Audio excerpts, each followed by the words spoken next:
श्री राधे राधे। भक्तों, प्रतिस्पर्धा यदि भगवान की साधना संबंधी कोई चीज़ की हो तो कल्याणकारी हो जाती है। प्रतिस्पर्धा संसार में उलझने और अवगुणों को बढ़ाने वाली हो तो विनाशकारी हो जाती है। इसलिए बचपन में, किशोर वय में, युवावस्था में प्रतिस्पर्धात्मक जो बुद्धि होती है उस समय सावधान रहना चाहिए कि हमारी प्रतिस्पर्धा किस दिशा में हो रही है। ठाकुर जी की कृपा से यदि भक्ति से संबंधित प्रतिस्पर्धा हुई तो फिर तो कल्याण ही कल्याण है। कोई न कोई लाभ जरूर मिलेगा और आध्यात्मिक लाभ मिलेगा। मैं एक छोटी सी अपनी बात बता दूं तो आगे का प्रसंग आपको बहुत सुंदर समझ में आएगा। प्रारंभ में इस वेश में मैं भ्रमण करते करते पंजाब में लुधियाना में पहुंचा था। मेरा ख्याल है 79-80 की बात। तो उस समय एक कर्मचारी था वहाँ किसी फैक्ट्री में काम करने वाला, बालक जैसा था। तो उसने मुझे गीता जी का पहला अध्याय पूरा कंठस्थ सुनाया, पूरा बिना पुस्तक देखे पहला अध्याय।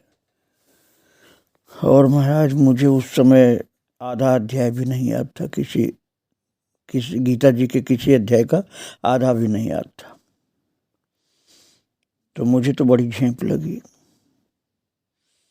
कि मैं साधु वेश में हूँ और मुझे तो एक भी अध्याय नहीं याद है, और ये लेबर क्लास का जो आदमी कर्मचारी किसी फैक्ट्री का, इसको गीता जी का एक अध्याय पूरा याद है।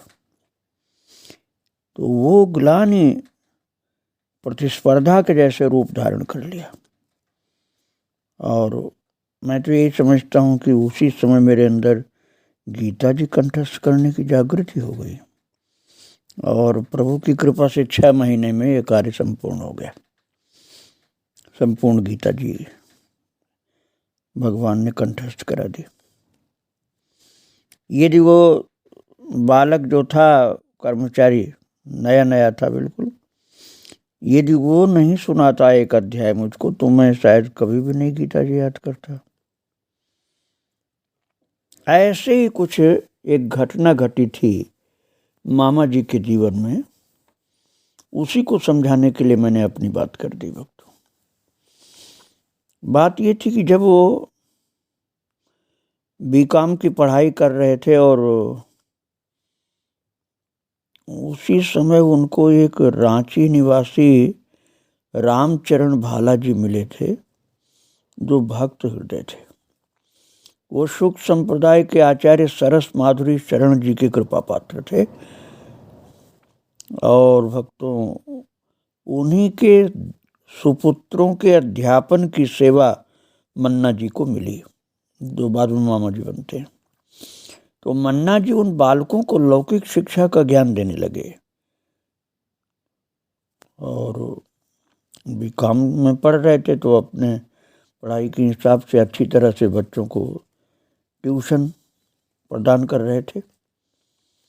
और मन्ना जी के सात्विक व सनातन धर्मानुरूप वैष्णवी संस्कारों को देख करके बालकों की मन्ना जी के प्रति विशेष श्रद्धा उत्पन्न हुई और पढ़ते पढ़ाते बीच बीच में सत्संग की चर्चा भी चल पड़ती थी। तो बालकों को मानस जी के प्रति कुछ विशेष लगाव था और एक दिन उन्होंने मन्ना जी के समक्ष श्री मानस जी से संबंधित जिज्ञासा रखी, किंतु जिज्ञासा के समाधान में मन्ना जी ने अपने आप को असमर्थ पाया। तो मन में बड़ी ग्लानि हुई कि ब्राह्मण होकर के भी मैं इस सर्वमान्य सार्वभौम ग्रंथ श्री रामचरितमानस से अब तक इतना अनभिज्ञ रहा, और ये वैश्य बालक कितने निष्ठावान हैं मानस जी के प्रति कि मानस जी की ऐसी ऐसी बातें करते हैं जिसको मुझे कभी पता ही नहीं चला। मेरा ज्ञान तो बहुत कमजोर है इनके सम्मुख। तो भक्तों, जैसे मैंने अभी बताया था ना, गीता जी याद करने वाली बात, ऐसे ही समझिए आप उनके मन में हुआ कि अरे ये तो वैश्य पुत्र हैं और मुझ ब्राह्मण से तो बहुत अच्छे हैं, इनको मानस का इतना ज्ञान है और बच्चे हैं। फिर क्या था, मानस जी के आद्योपांत अध्ययन में प्राणपण से मन्ना जी जुट गए, जो मामा जी बनते हैं बाद में, और बड़े मन योग से मानस जी का उपासनात्मक अध्ययन करने लगे। अब तो उसमें ऐसा गोता लगा है कि उससे निकलने का मन ही नहीं करता था, और परिणामतः दुनिया से दिल दिमाग फिर गया और दुविधात्मक स्थिति जो थी वो अब नहीं रही। एक और राजकाज तो दूसरी ओर रामकाज। अंततोगत्वा पढ़ाई हार गई और भगवत प्रेम जीत गया। अब तो दिन भर मानस जी का अध्ययन और रात्रि में भी वृंदावन विहारी की मनभावनी कथा ही जीवन का एकमात्र कार्य बन गया। बीकॉम की पढ़ाई बंद हो गई और कार्यालय जाना छूट गया। जहाँ नौकरी कर रहे थे वो भी छूट गया। कार्यालय के मित्रों ने समझाया, अरे नौकरी बड़ी मुश्किल से मिली है, छोड़ो नहीं। पर तो अब कैसे छूटे, नाम राम रट लागे, अब कैसे छूटे। लगन अब लगी, ऐसी लगी महाराज कि बस दुनिया की तरफ से ध्यान हट गया। सूरदास कारी कामर पर चढ़े न दो जो रंग। अब तो भगवान का रंग चढ़ गया था, दूसरा रंग संसार का चढ़ना नहीं था। और एक से एक प्रभावशाली संग मिलता गया।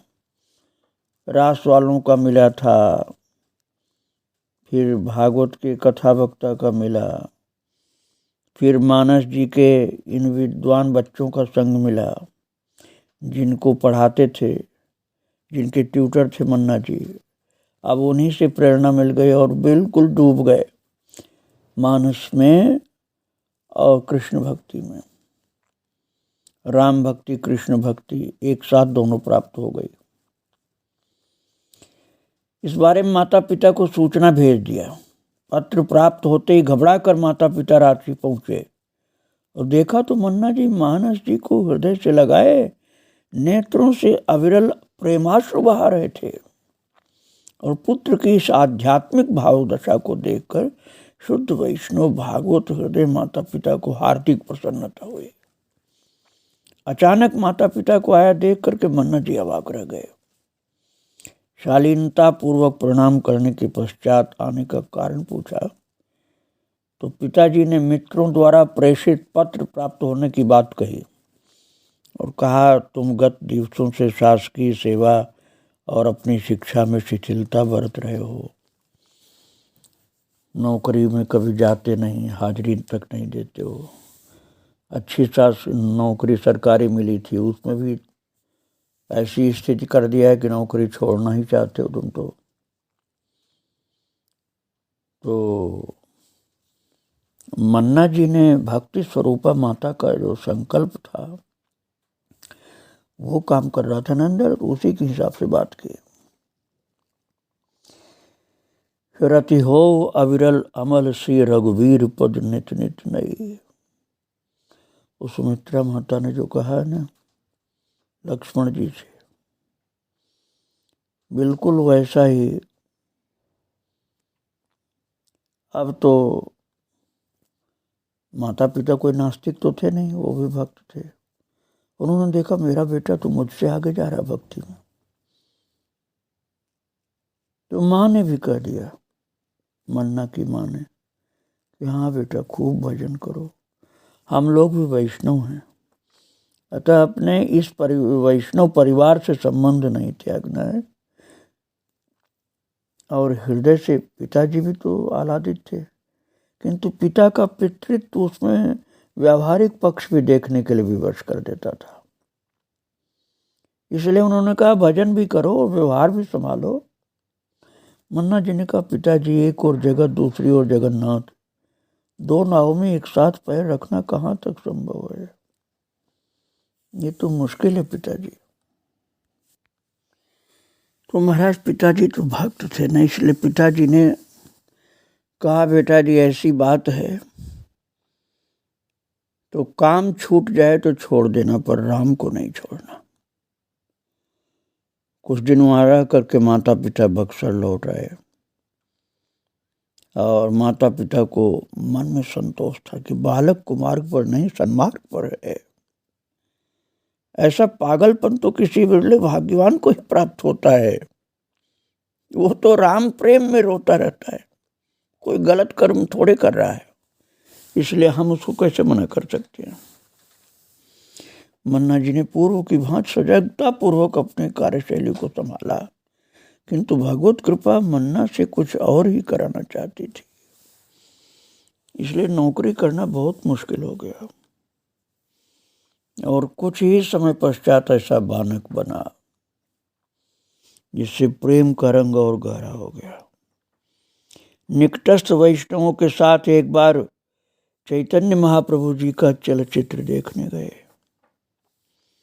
चैतन्य महाप्रभु के उस चलचित्र में श्री रूप सनातन गोस्वामी, श्री रघुनाथ दास गोस्वामी और श्री हरिदास गोस्वामी की तितिक्षा, त्याग, वैराग्य, अनुराग, इनके हृदय को अर्थात मन्ना जी के हृदय को झकझोर दिया। और श्री नित्यानंद जी, श्री महाप्रभु चैतन्य देव और जगाई मधाई जैसे दुर्दांत दुष्टों का उद्धार, काजी का उद्धार, वेश्या का उद्धार, उन लोगों को प्रेम प्राप्त होना चैतन्य महाप्रभु के द्वारा, ये सब देख करके मन्ना जी का हृदय बलिहार हो गया, रोम रोम आर्त कंदन कर उठा, अविरल प्रेमाश्रुओं की जड़ें लग गई। ऐसा लगा जैसे अब इसके अलावा और कुछ नहीं करना चाहिए। ऐसी प्रेम वैचित्र की दशा कि शरीर की सुध बुध भी नहीं रही, और अब तो हर निष्नाम रूप लीला का चिंतन और वैष्णव भक्तों के साथ कथा कीर्तन ही एकमात्र जीवन का स्वरूप हो गया। इधर महाप्रभु जी की लीला का प्रसाद तो उधर मानस जी के प्रेम पात्र भरत जी का कृपा प्रसाद, दोनों का योग हृदय के वियोग के रूप में परिणित हो गया। और जो मानस में आपने पढ़ा ना, ये दुखदाह दहे दिन छाती, भूख नवासर नींद न राती, बिल्कुल ऐसा हो गया विरह कातर मन। भगवत प्रेम की पूंजी अब छिपाए नहीं छिप रही थी। उस अहर्निश हृदय भगवत प्रेम सुधा सिंधु में अवगाहन करने लगा। कार्यालय में अब भी जा रहे थे पिताजी की बात मान करके, लेकिन मानस जी का अध्ययन ही चलता रहा, और रात्रि के समय सत्संग और कीर्तन में जाते तो अर्धरात्रि बीतने पर लौटते। शासकीय कार्य में अन्य मनस्कता देखकर अधिकारी महोदय ने कहा कि ये क्या कर रहे हो, ठीक से नौकरी करो, करना है तो मन्ना जी बोले हमारी नौकरी बड़े दरबार में लग गई है, इसलिए यहाँ के छोटे दरबार में सेवा करने में असमर्थ हूँ, कृपया त्यागपत्र स्वीकार करें। हम चाकर रघुवीर के पटो लिखो दरबार, तुलसी अब का होंगे नर के मन सबदार। और महाराज इस अप्रत्याशित उत्तर पर अधिकारियों ने कड़ाई नहीं की, कहा ठीक है कार्यालय में आते रहो, मन्ना जी कार्यालय में रहे या निवास पर, बस निरंतर प्रभु प्रेम का नशा छाया रहता था।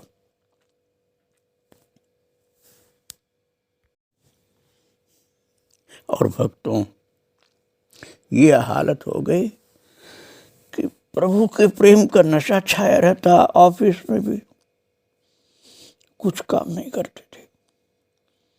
और जब शासकीय सेवा नहीं की और वेतन लेने का समय आया तो अफसर ने कहा वेतन तो अपना लो। बोले नहीं, जब मैंने शासकीय सेवा नहीं की तब वेतन किस बात के लिए लें।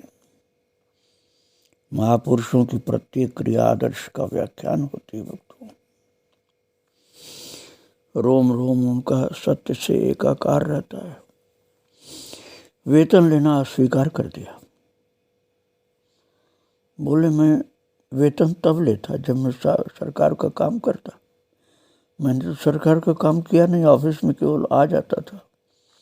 जब मैंने कोई कार्य नहीं किया तो वेतन कैसे ले लूं। तो अधिकारी बड़ा प्रभावित हुआ कि ये तो नौकरी के लिए हाजिरी तो दे देते थे लेकिन कुछ कार्य नहीं करते थे। नशा से, प्रभु के प्रेम में नशा में कभी रोते कभी कुछ करते थे। तो तनख्वाह लेने को नहीं तैयार है कि नहीं ऐसे तनख्वाह नहीं लूंगा जब काम नहीं किया है।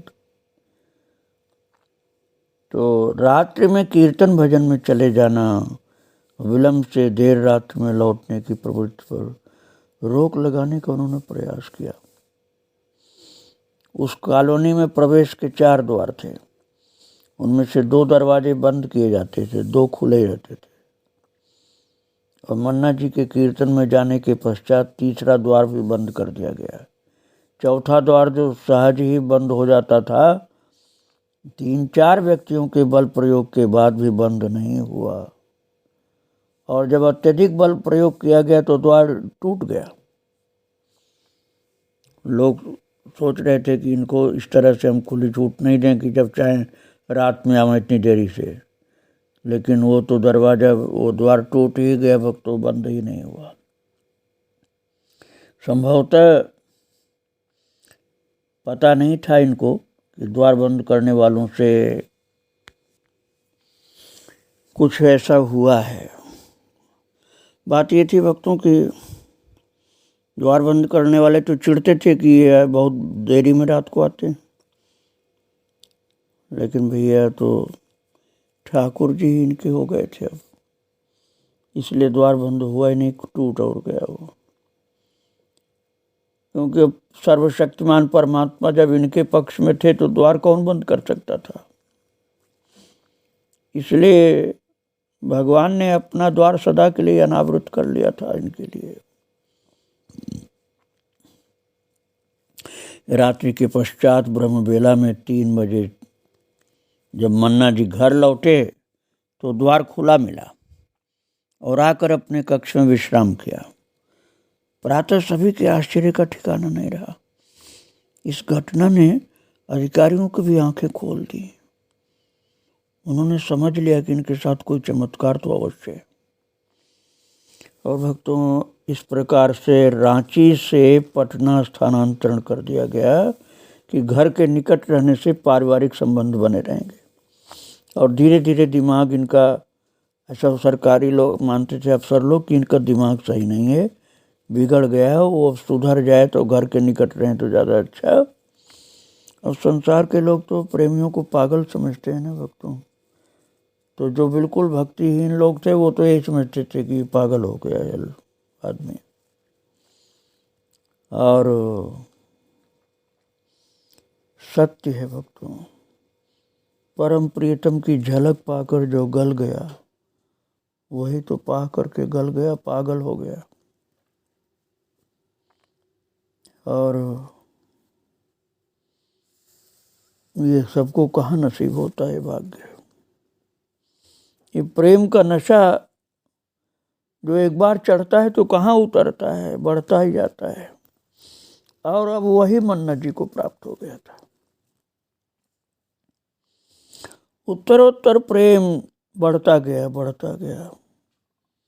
और उनकी आध्यात्मिक मनोदशा को समझकर कार्यालय द्वारा इनका 90 दिनों का अवकाश स्वीकृत कर लिया गया। मन्ना जी बक्सर आ गए।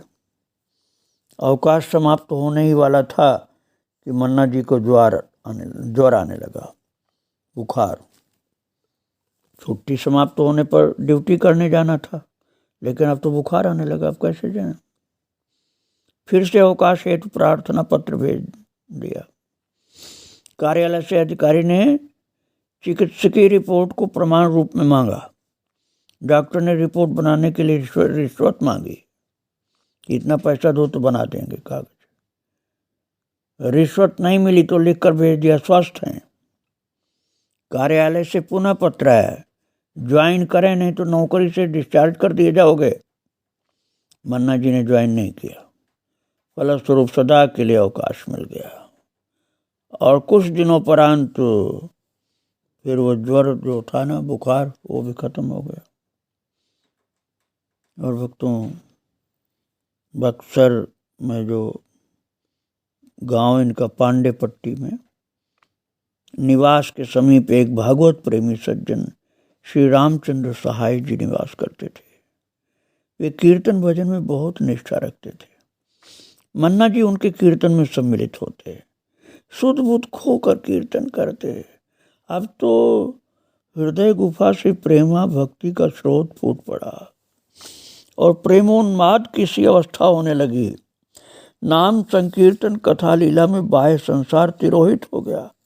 भाव विभोर होकर नित्य नए नए पद गाते और न जाने कितने भगवदीय जन भी इस प्रेम सिंधु में डूबने उतराने लगे। बाल्यकाल से लहराते इस प्रेम सिंधु में अब ज्वार आता रहता था और संसार के समस्त कार्यों से उपरामता होने लगी। अब गृहस्थ जीवन से नितांत उदासीन हो गए। संसार परमात्मा का चिद विलास है भक्तों, लेकिन ये ज्ञान कहाँ होता है? विनय पत्रिका में तुलसीदास जी ने कहा है ना, तुलसीदास ये चिद विलास जग बूझत बूझत बूझे। अर्थात धीरे धीरे धीरे धीरे समझ में आ जाए किसी को तो ये संसार जो भगवान का चिद विलास है, और नहीं तो फिर तो संसार संसार ही लगता है। इसको देखने की परिष्कृत दृष्टि भगवान के अनुरागी जनों के पावन सानिध्य से ही प्राप्त होती है। संसारियों के संग से तो चिद विलास नहीं, भोग विलास दिखता है संसार। और जो ज्ञानी पुरुष है उनको भगवान का चिद विलास दिखता है और सामान्य लोगों को भोग विलास दिखता है संसार। और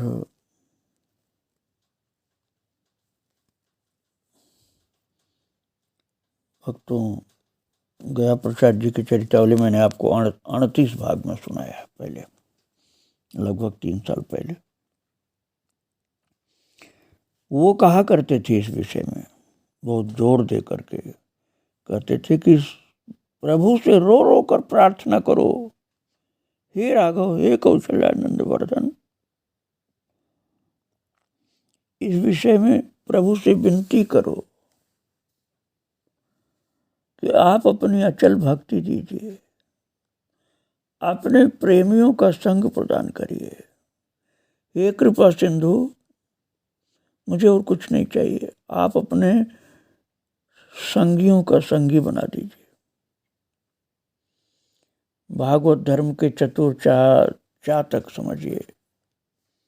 मन्ना जी ने जब सत्संग में सतगुरु की महिमा सुनी, तब से सतगुरु शरणापन्न होकर जीवन भगवत परायण हो, ऐसा संकल्प बार बार उनके मन में उठने लगा और दिन पर दिन ललक बढ़ती गई सतगुरु के लिए। मन्ना जी के हृदय को ये चिंतन गंभीरता से बार बार आवेशित करने लगा, उस परम प्रीतम की प्राप्ति का प्रथम सोपान तो सतगुरु की ही है। वो सतगुरुदेव कहाँ हैं हमारे? उस अव्यक्त अतीन्द्रिय सत्य रूप प्रभु को प्रत्यक्ष प्रकट करने के लिए एक ऐसे गुरु के चरणों में बैठकर प्रेम का पाठ पढ़ना आवश्यक है। जिसने स्वयं उस परमात्मा का साक्षात्कार किया हो, वे सद्गुरु प्राप्ति के लिए व्याकुल हो उठे मन्ना। और एक विराट आध्यात्मिक सुधा के आवेश में हृदय में अंतर्बोध उठता। मन्ना जी के हृदय में बार बार यही बात आती है, माया नटी से मुक्त सद्गुरु ही करें तारण तरण, सब भांति से हो जा शरण, होगा न तेरा फिर मरण। माया नटी से मुक्त सद्गुरु ही करें तारण तरण, सब भांति से हो जा शरण, होगा न तेरा फिर मरण। लेकिन वो सोचती थी, मुझे रास्ता कौन दिखाएगा? यदि गुरुदेव के पास पहुंच जाए तभी तो प्रियतम का सही रास्ता मिलेगा, और गुरुदेव के पास कैसे पहुंचे? उस पथ पर कहाँ से चल पाएंगे? उस परम तत्ववेत्ता का दर्शन कहाँ से कर पाएंगे, जिन्होंने अपने जीवन जगत की समस्याओं को हल कर लिया है तथा जगत के उस कारण रूप परम प्रियतम प्रभु को प्राप्त कर लिया है, और मुझे भी जो प्राप्त कराने में सर्वसमर्थ हैं, उनके पास मुझे जाना है। मानवेतर प्राणियों की योग्यता नियत होती है भक्तों, उन्हें अपने लिए किसी शिक्षा की आवश्यकता नहीं होती है। जैसे तैरने की कला लीजिए, कोई भी मनुष्य बिना सिखाए जल्दी नहीं तैर सकता, लेकिन पशु के लिए तो ये बिना सीखे ही सरल रहता है। कोई भी जानवर हो आराम से तैर लेता है, और मनुष्य को सीखना पड़ता है। लौकिक ज्ञान की बात है, पारलौकिक ज्ञान का तो कहना ही क्या है। तो जिस ज्ञान को पाकर और कुछ जानने की कामना नहीं रह जाती है, वैसा बोध कोई बिरला महान कोई गुरु ही दे पाता है। और नानक जी ने कहा है ना, गुरु बोहित तारे भवबारी, गुरु सेवा यम से छुटकारो। और भगवत प्राप्त सद्गुरु की प्राप्ति हेतु मन्ना का हृदय पिपासु बनकर छटपटाने लगा। कब ऐसे गुरुदेव की चरण से अपने नेत्रों को अभिषिक्त कर पाऊंगा जो सिद्धांजन का कार्य करती है। ये प्यास जग गई भक्तों, गुरु मिलन की प्यास। अब मन्ना जी गुरुदेव की तरफ चलेंगे, किंतु हम उनके साथ उनका दर्शन करते हुए कल चलेंगे। आज उनको, उनके गुरु को, उनके आराध्य को प्रणाम करके विराम दे रहा हूँ। श्री राधे राधे, जय श्री राधे।